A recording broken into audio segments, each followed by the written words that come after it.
Hi friends, good evening. আজকে আবার চলে এসেছি তোমাদের সাথে গল্প করতে একটা নেগেটিভ বিষয় নিয়ে। আমার টপিকগুলো তো নেগেটিভই থাকে, জানোই তোমরা।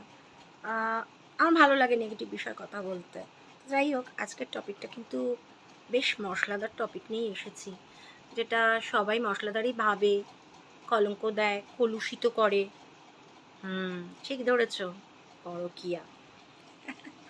পরকীয়া শব্দটা নিয়ে আমরা সবাই খুব কিউরিয়াস, তাই না? পরকীয়া আমরা বুঝি যে একে অপরের স্ত্রী বা অন্য কোনো পুরুষ মহিলা একে অপরের সাথে রিলেটেড, এটাকে পরকীয়া বলে। স্বামী স্ত্রী কোনোদিন পরকীয়া হতে পারে, তাই না? কিন্তু একবার ভেবে দেখো যে বিবাহিত মানুষগুলো এক ছাদের নিচে বাস করছে ঠিকই, নিজেদের তারা স্বামী স্ত্রী বলে সমাজে পরিচয় দিচ্ছে, কিন্তু আসলে এক ছাদের নিচে তাদের মধ্যে কোনো সম্পর্কই নেই, শুধু আছে একটাই সম্পর্ক, দ্যাট ইজ শত্রুতা। তা সেই সম্পর্কগুলোকে পরকীয়া বলবো না? উল্টে যে স্বামী স্ত্রীগুলোর সঙ্গে সুখী না থেকে সেই ছেলে বা সেই মেয়েটা অন্য কোনো ছেলে মেয়ের সাথে রিলেটেড হয়, তাকে আমরা পরকীয়া বলছি। কিন্তু আসলে কি সেটাকে পরকীয়া বলা যায়? যদি তাই বলা যেত, তাহলে শ্রী রাধিকা এবং শ্রীকৃষ্ণকে আমরা কি এভাবে পুজো করতে পারতাম হিন্দুরা? বলো না, শ্রী রাধিকা কে ছিলেন? শ্রীকৃষ্ণের মামি। আমরা সর্বাগ্রে শ্রী রাধিকার নামই করি, রাধা কৃষ্ণ বলি। সেই পাওনাটা রাধিকা পেয়েছিলেন, কিন্তু তিনি কি কৃষ্ণকে পেলেন? পেলেন না। তাহলে কতটা পেনফুল তার পক্ষে।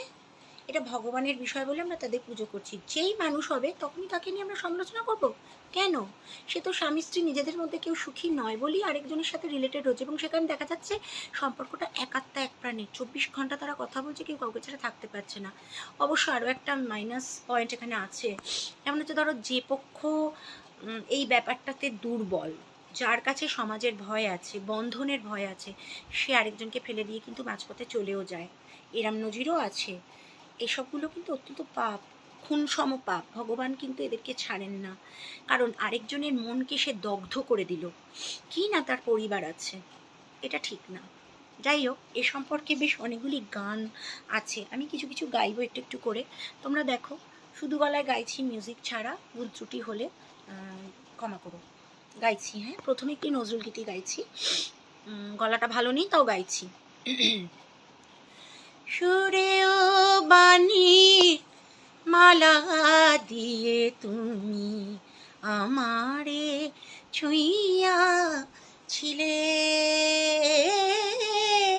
সুরেও বাণী মালা দিয়ে তুমি আমারে ছুঁইয়া ছিলে,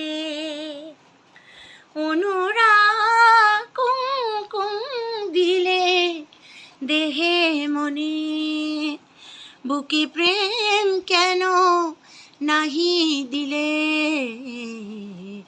আমারে ছুঁইয়াছিলে। আচ্ছা, এরপরে আরেকটি গান গাইব, শ্রদ্ধেয়া শিল্পী হৈমন্তী শুক্লার গাওয়া।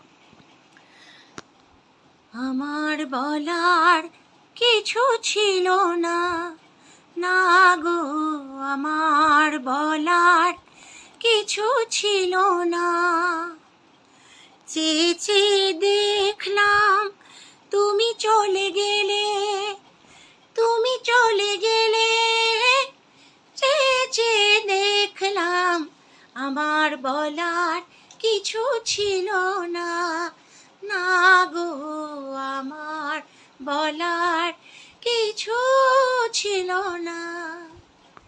আরেকটি গান, হিন্দি গান, ভিরানা ছবি থেকে।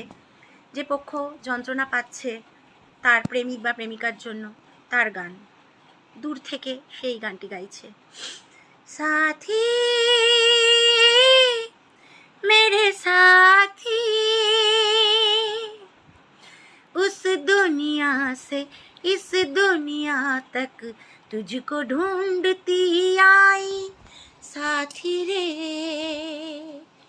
तू कहाँ है, कहाँ है, कहाँ है, कहाँ है।